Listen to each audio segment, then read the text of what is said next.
जी हां, रूस और यूक्रेन के बीच चल रही वॉर हर वक्त विध्वंसक होती जा रही है। समय जैसे जैसे बीत रहा है ये जंग और ज्यादा विध्वंसक हो रही है। दोनों तरफ से विनाशकारी हथियारों से हमले हो रहे हैं। इस बीच लिथुआनिया की राजधानी विल्नियस में इस वक्त नाटो की सबसे बड़ी बैठक हो रही है, जिसमें लिया गया एक एक फैसला रूस और यूक्रेन की जंग पर महाविनाशक असर डालेगा। साथ ही यूक्रेन पर भी सबसे बड़ा फैसला यही होगा।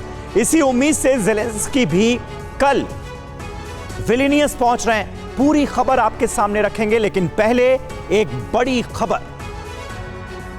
और देखिए, बड़ी खबर आ रही है, मेंबरशिप के करीब पहुंच गया है यूक्रेन। नाटो मेंबरशिप के बहुत नजदीक यूक्रेन नजर आ रहा है। नाटो जनरल सेक्रेटरी का बहुत बड़ा बयान सामने आया है।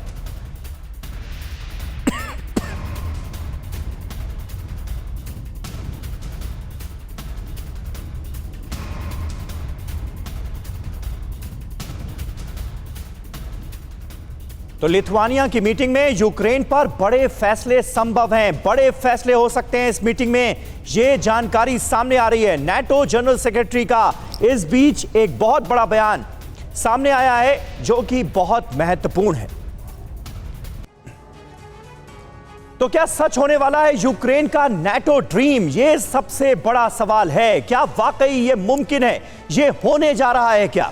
यूक्रेन अब नाटो मेंबरशिप के करीब पहुंचता नजर आ रहा है। यानी नाटो से जो उम्मीदें थी ज़ेलेंस्की को, वो पूरी होती दिख रही हैं। यूक्रेन को सपोर्ट पर नाटो मजबूत फैसला लेगा, लेकिन इसका अंजाम क्या होगा यह भी देखने वाली बात होगी। नाटो समिट में यूक्रेन को लेकर यह बदलाव दिखेगा। नाटो सेक्रेटरी जनरल के हवाले से जो खबरें सामने आ रही हैं वो बहुत महत्वपूर्ण है। स्वीडन नाटो का फुल मेंबर होगा, यह भी सीधे तौर पर तय है। नाटो के किसी भी सदस्य पर हमले का मतलब है हम सब पर हमला। और जाहिर है, अगर यूक्रेन को नाटो में शामिल कर लिया जाता है तो फिर रूस अगर यूक्रेन पर हमला बोलेगा तो इसे पूरे नाटो पर हमला माना जाएगा। यूक्रेन को F-16 देने के पक्ष में है अमेरिकी राष्ट्रपति। यानी नाटो की मीटिंग से जो बड़ी बातें निकलकर सामने आई हैं वो ज़ेलेंस्की के पक्ष में जाती नजर आ रही हैं। कल ज़ेलेंस्की से मिलेंगे अमेरिकी राष्ट्रपति जो बाइडेन भी, ये जानकारी भी सामने आ रही है। और इस बीच एक बड़ी खबर है, विल्नियस में नाटो के सम्मेलन पर बड़ी अपडेट आ रही है। नाटो ने 3 लाख सैनिक हाई अलर्ट पर रखे हैं। रूस के खिलाफ एक्शन के लिए ये 3 लाख सैनिक हाई अलर्ट मोड पर रखे गए हैं। तैयारी पूरी कर ली गई है। नाटो चीफ जेंस स्टोल्टनबर्ग ने खुद इस खबर की पुष्टि की है। सुरक्षात्मक तैयारी सिर्फ यहीं तक सीमित नहीं, बल्कि नाटो देशों ने अपने उस सिस्टम को भी एक्टिव कर दिया है जो केमिकल, बायो, रेडियोलॉजिकल और न्यूक्लियर हमलों से निपटने में सक्षम बताए जा रहे हैं।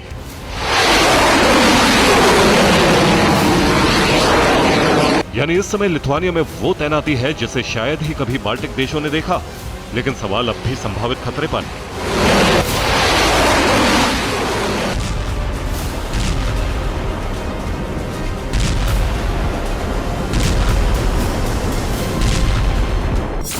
खबर यह है कि वैगनर चीफ प्रिगोजिन का देश निकाला नहीं हुआ है, बल्कि प्रिगोजिन को रणनीति के तहत बेलारूस भेजा गया है। क्रेमलिन की रणनीति के तहत ही वैगनर्स का कैंप ओसिपोविची में बनाया गया है और इसी ओसिपोविची के पास रूस का न्यूक्लियर सेंटर है। वैगनर्स इस न्यूक्लियर सेंटर पर कब्जा करने के लिए स्वतंत्र है। प्रिगोजिन के आदेश पर न्यूक्लियर वेपन दागा भी जा सकता है। यानी प्रिगोजिन पर क्रेमलिन का कंट्रोल नहीं है, ये दिखाने की कोशिश की जा रही है।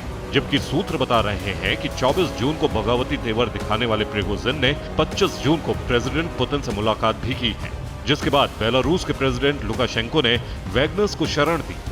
रूस की तरह ही नेटो देशों का भी खुफिया तंत्र इस वक्त एक्टिव है। मुमकिन है कि अमेरिका या सदस्य देशों को इस बारे में कोई बड़ी लीड मिली हो। सूत्र बता रहे हैं कि न्यूक्लियर एक्शन को लेकर फिलहाल नाटो शांत है, लेकिन यूक्रेन को दिए जाने वाली मदद को लेकर अगर कोई फैसला होता है तो इस फैसले की समीक्षा भी की जा सकती है। यानी नाटो के सम्मेलन में भले ही न्यूक्लियर जंग की रणनीति पर चर्चा ना हो, लेकिन रूस इस संबंध में कोई भी फैसला ले सकता है, जिसका प्रमाण है प्रेसिडेंट पुतिन का वो इशारा जिसे न्यूक्लियर थ्रेट समझा जा रहा है। प्रेसिडेंट पुतिन के मुताबिक नाटो को विल्नियस में बैठक में जंग पर या यूक्रेन को मदद देने पर नहीं बल्कि ज़ैपोरिज़िया न्यूक्लियर पावर प्लांट पर चर्चा करनी चाहिए। दरअसल रूस ने यूक्रेन पर ZNPP को नुकसान पहुंचाकर न्यूक्लियर खतरा बढ़ाने का आरोप लगाया है, इसलिए पुतिन शब्दों को आग्रह के रूप में देखा जा सकता है। लेकिन ऐसा है नहीं, क्योंकि पुतिन नाटो के हस्तक्षेप को ही यूक्रेन के खिलाफ बारूदी एक्शन का सबसे बड़ा कारण बता चुके हैं।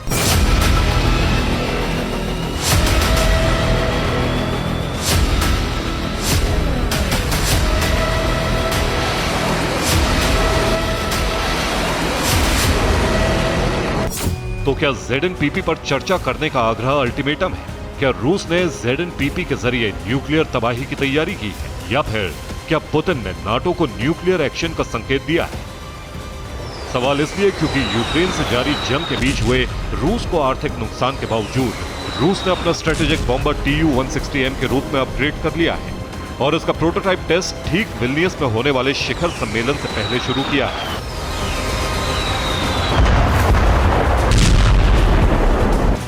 अब दावा यह है कि पिछले 4 दिनों से Tu-160M बॉम्बर की उड़ान टेस्टिंग नहीं, बल्कि ये विल्नियस की बैठक के मद्देनजर नाटो देशों की रेकी है। और ये दावा इसलिए किया जा रहा है क्योंकि अपग्रेडेड बॉम्बर की उड़ान अलास्का, आर्कटिक, नॉर्डिक देशों समेत उत्तरी यूरोप के अंतर्राष्ट्रीय जोन में दर्ज की गई है, जो न्यूक्लियर अटैक के वेपन का लॉन्च पैड भी बन सकता है। Bureau report, TV9 Bharat.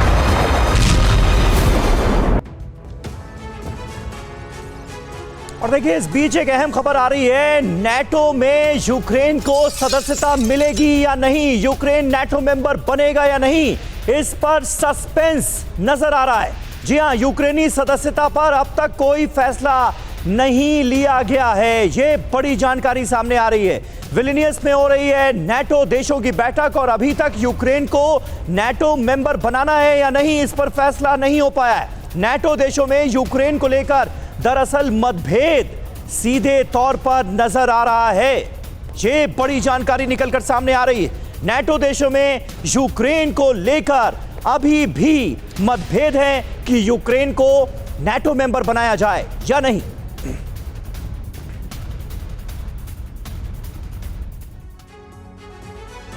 तो यूक्रेन के नाटो ड्रीम पर सस्पेंस, बड़ी खबर। लिथुआनिया के विल्नियस में नाटो देश यूक्रेन का भविष्य तय कर रहे हैं। यूक्रेन को नाटो में शामिल करने को लेकर अभी तक कुछ भी तय नहीं है।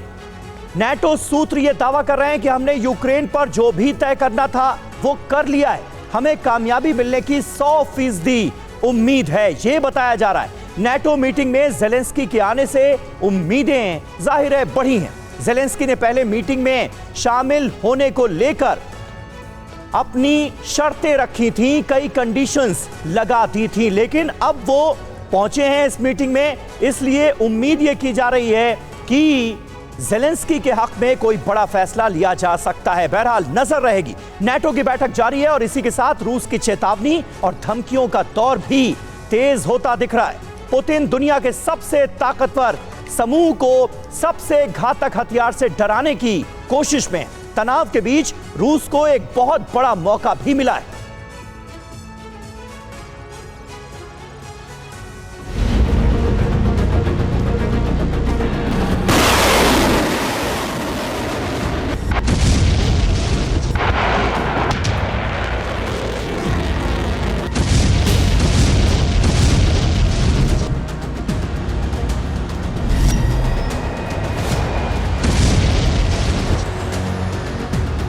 जैसा यूक्रेन का ज़ैपोरिज़िया न्यूक्लियर पावर प्लांट, वैसा ही रूस के स्मोलेंस्क का टेस्नोगोर्स्क न्यूक्लियर पावर प्लांट।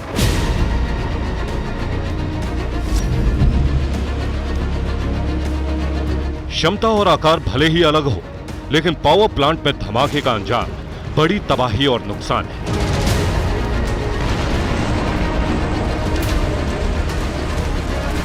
रूस के एक टेलीग्राम चैनल का दावा है कि यूक्रेन ने रूस के न्यूक्लियर पावर प्लांट को टारगेट किया है।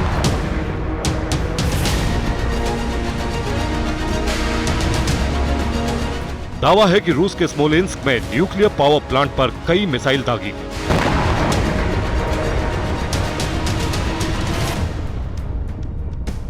दावा है कि यूक्रेन ने मिसाइलों से रूस के न्यूक्लियर पावर प्लांट को नष्ट करने की कोशिश की।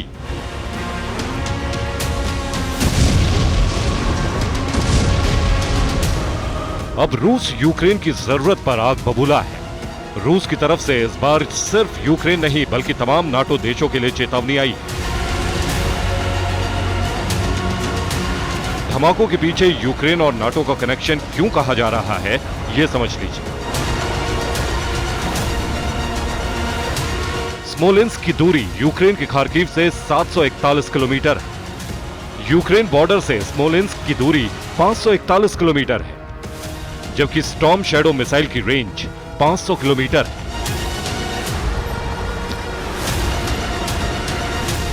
रूस ने ब्रिटिश स्टॉर्म शैडो मिसाइल की सप्लाई के समय ही नाटो को चेतावनी दी थी। तब रूस ने कहा था कि अगर मिसाइल का इस्तेमाल रूस की जमीन पर हमले के लिए किया गया तो नाटो को इसका गंभीर अंजाम भुगतना होगा।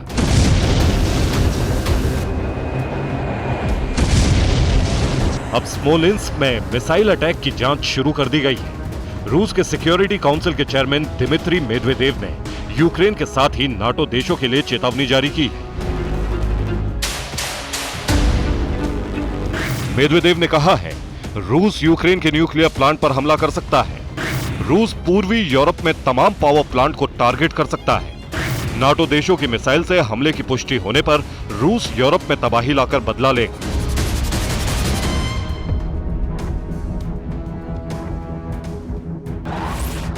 यानी रूस पहले हमले की जांच करेगा। जाहिर है युद्ध यूक्रेन से हो रहा है तो हमला भी यूक्रेन से ही किया गया होगा। लेकिन रूस के लिए यह जानना जरूरी है कि आखिर यूक्रेन ने किस मिसाइल का इस्तेमाल किया है।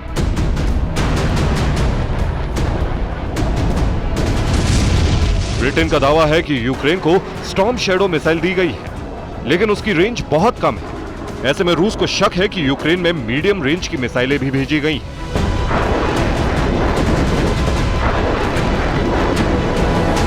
यानी मिसाइल का बदला मिसाइल और न्यूक्लियर पावर प्लांट का बदला न्यूक्लियर पावर प्लांट। रिपोर्ट्स में यह भी कहा जा रहा है कि नाटो की बैठक से ठीक पहले रूस ने एटमी धमकी देकर दबाव बनाने की कोशिश की, लेकिन धमकी सच हुई तो यूरोप क्या दुनिया में बहुत बड़ी तबाही आ सकती है।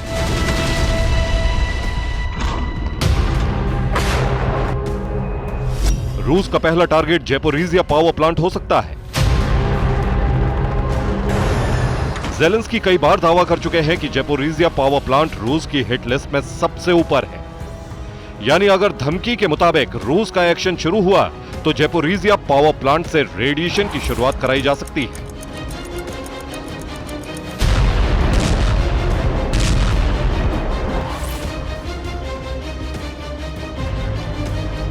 रूस की मिसाइल पावर से पूरी दुनिया वाकिफ है।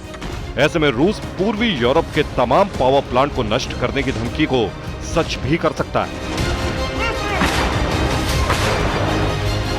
सिर्फ यूक्रेन में ही south Ukraine nuclear power plant, Rovno nuclear power plant और खेमेलनित्स्की न्यूक्लियर पावर प्लांट है।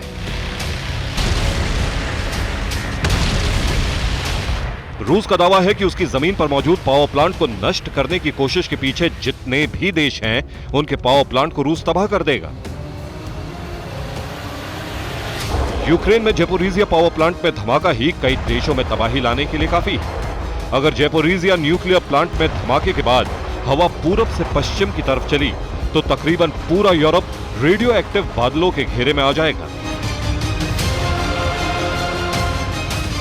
अगर हवा की दिशा पश्चिम की ओर हुई तो इससे रूस के एक बड़े हिस्से समेत पूरा Ukraine, Moldova, Belarus, Lithuania, Latvia, Estonia, Finland, Sweden, Greece, Bulgaria, Serbia, Romania, Hungary, Slovakia, Poland, Italy, Croatia, Austria, चेक, France, Belgium, Netherlands, Germany, Denmark, UK और आयरलैंड से भी आगे आइसलैंड तक रेडिएशन की चपेट में होंगे। लेकिन अगर हवा की दिशा पूर्व की ओर हुई तो यूक्रेन के साथ साथ रूस के बड़े हिस्से सहित उज्बेकिस्तान, तुर्कमेनिस्तान, ताजिकिस्तान, मंगोलिया और चीन का बहुत बड़ा हिस्सा रेडिएशन की चपेट में आ जाएगा।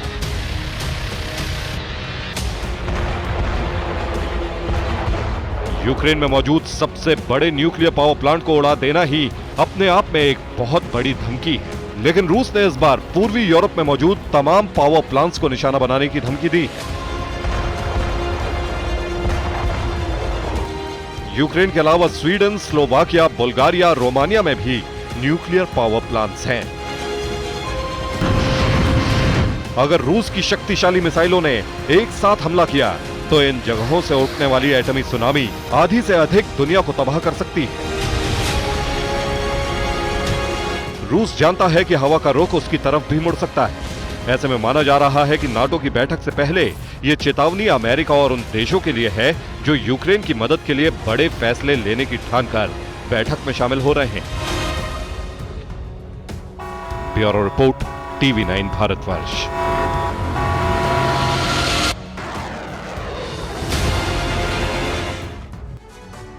और देखिए, इस वक्त एक अहम खबर सामने आ रही है। विलिनियस में बाइडेन से मिलेंगे ज़ेलेंस्की। नाटो की बैठक के दौरान ये बड़ी मुलाकात होनी है। नाटो में यूक्रेन की सदस्यता को लेकर चर्चा होगी। ज़ेलेंस्की हर हाल में नाटो मेंबरशिप चाहते हैं और ऐसे में जो बाइडेन के साथ उनकी ये मुलाकात बहुत अहम होगी।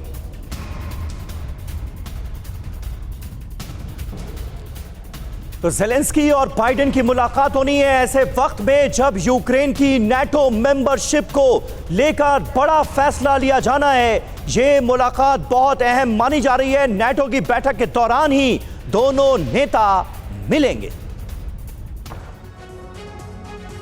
तो देखिए, यूक्रेन को मिलेगी क्या नाटो सदस्यता, यही सबसे बड़ा सवाल है। बड़ी खबर, विलिनियस में राष्ट्रपति बाइडेन और ज़ेलेंस्की की मुलाकात होने जा रही है। इसका मकसद क्या होगा?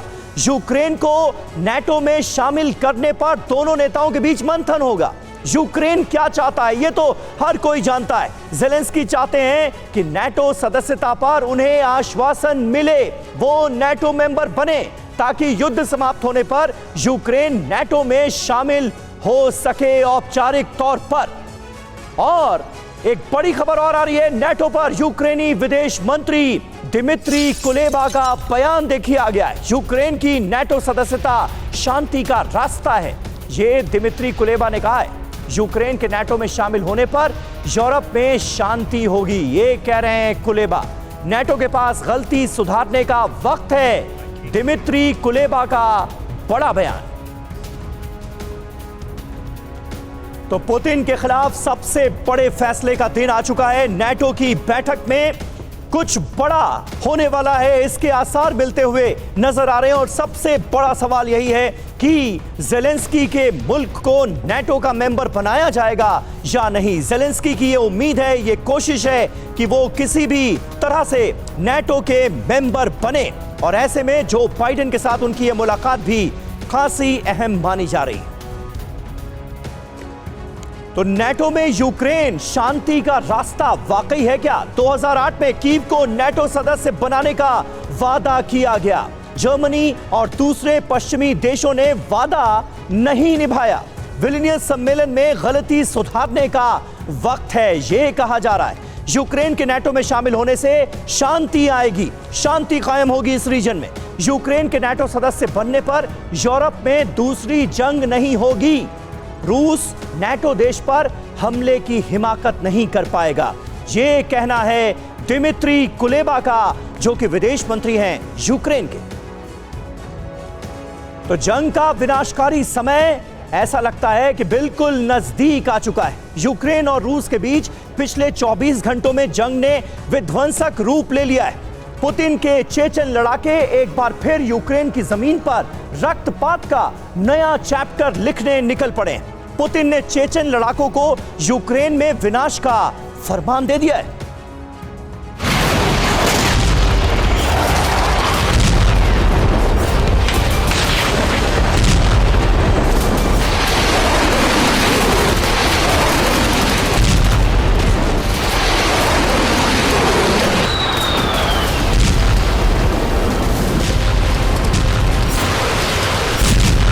यूक्रेन जंग में पिछले 24 घंटे में जबरदस्त उलटफेर देखने को मिला है।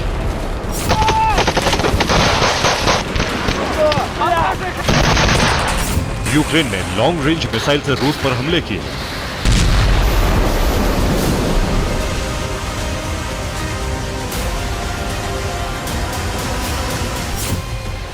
तो बदले में रूस ने जबरदस्त यूक्रेनी ठिकानों पर ताबड़तोड़ बमबारी की।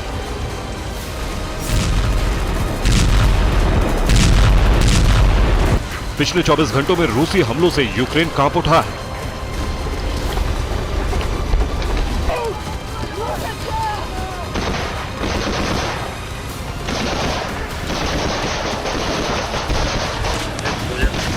बाखमुत में दोबारा भीषण जंग छिड़ गई है।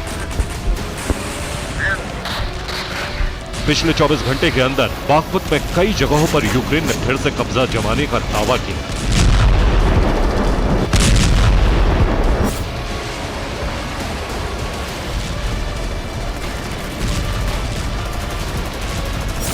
बाखमुत के आसपास के इलाकों में बढ़त बनाने के दावों के बीच यूक्रेनी फौज दक्षिणी छोर से बाखमुत में आगे बढ़ी। इस बीच रूस के लिए जंग लड़ रहे चेचन फौज की स्पेशल ब्रिगेड अखमत बटालियन का शहर की ओर जाने का वीडियो सामने आया। रमजान कादिरोव की यह स्पेशल यूनिट यूक्रेनी फौज की बढ़त को रोकने की तैयारी के साथ यहां पहुंची।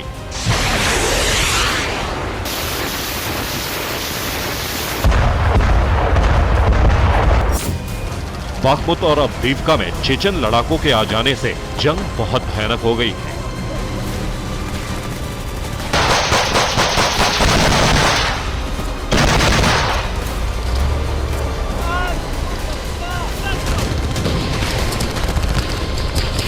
इस बीच यूक्रेन ने कई बड़े हमले करने के दावे किए। लुहांस्क प्रांत में यूक्रेन ने ब्रिट स्टॉर्म शैडो मिसाइल से हमला किया। यूक्रेन ने इस हमले में रूस के एम्यूनेशन डिपो को तबाह कर देने का दावा किया।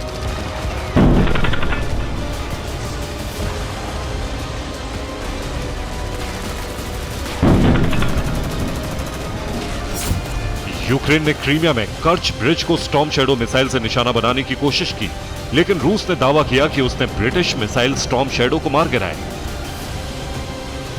रूस के मुताबिक उसने स्टॉर्म शैडो को पंसर 1 मिसाइल सिस्टम से इंटरसेप्ट किया।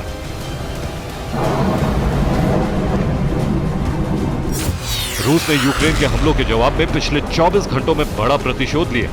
रूसी सेना ने दक्षिण यूक्रेन के मिकोलेव में बड़ा मिसाइल हमला किया। रूस ने इस हमले में S-300 लॉन्ग रेंज मिसाइल का इस्तेमाल किया। उधर रूस के ब्रियांस्क में यूक्रेन ने काउंटर अटैक किया। यूक्रेन ने ब्रियांस्क के बाइतोश इलाके में S-200 मिसाइल से हमला किया।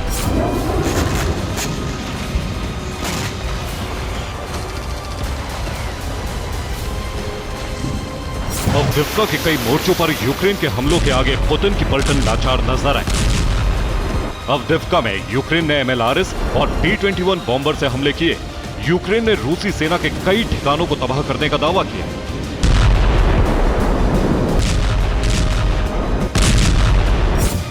अवदीवका में यूक्रेन ने बढ़त बनाने का दावा किया। यूक्रेन के दावों के अनुसार अवदीवका में रूस के लिए उसके सैन्य वाहनों और हथियारों का हश्र भी विनाशकारी साबित हुआ। अवदीवका में यूक्रेन की 110वीं ब्रिगेड ने रूस के हमलों को नाकाम करने का दावा किया। यूक्रेन के मुताबिक उसके जवाबी हमलों में एक दिन में रूस के 4 टैंक्स तबाह हो गए। 24 घंटे में रूस के 20 आर्टिलरी सिस्टम नष्ट हो गए। ये आंकड़े यूक्रेनी आर्म्ड फोर्स ने जारी किए हैं। उधर अवदीवका में रूस ने टॉर्नेडो एस से बारूद बरसाए। रूस ने यूक्रेन के सैन्य ठिकानों पर रॉकेट से बड़ा हमला करके यूक्रेनी वेयरहाउस को तबाह करने का दावा किया। रूस ने यूक्रेन के सुमी प्रांत में भी जबरदस्त हमला किया। रूस ने सुमी में मोर्टार दागकर यूक्रेन के ठिकानों पर बारूद बरसाए। रूस ने एक साथ 11 मोर्टार दागे। खेरसोन में भी रूस ने यूक्रेनी ठिकानों पर जमकर गोला बारूद बरसाए।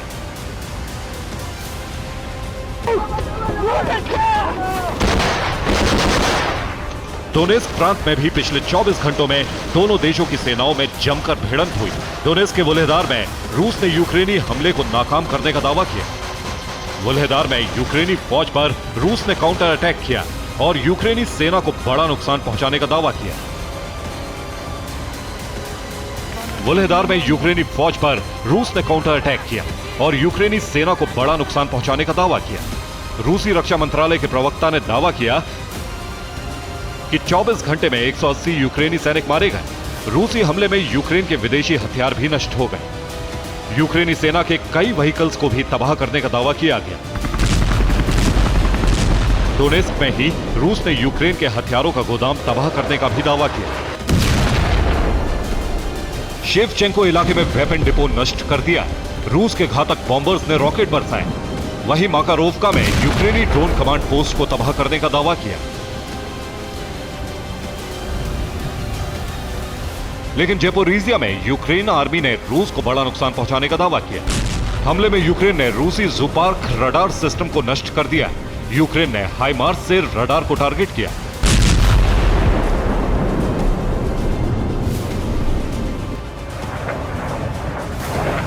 खार्किव रीजन के कुपियांस्क में रूस ने घातक एयर स्ट्राइक की। रूस के एरोस्पेस फोर्स ने Su-34 फाइटर जेट से हमला किया। रूस ने हमले में यूक्रेन के T-72B3 टैंक को नष्ट करने का दावा किया।